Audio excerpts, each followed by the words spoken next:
शिव शिव रुद्रेश्वराय शिवकर स्वर प्रिय लिंगेश्वराय भूतनाद शिव नर्दन प्रियाय सकल लोक सर्व साक्षि स्वरूप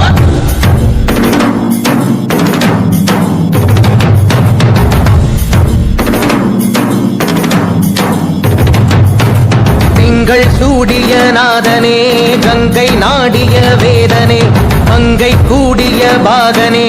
ஈசா ஆக்கும் போதிலவன் பிரம்மனே காக்கும் போதிலவன் விஷ்ணுவே நீக்கும் போதிலவன் ருத்ரனே ஈசா அகிலமே ஆடும் வண்ணம் சபைகளில் ஆடும் பாதம் சுடலையில் ஆடல் செய்தது ஏனோ அமுதமே வேண்டும் என்று கடலையே கடைந்த போதில் அதில் வரும் நஞ்சையே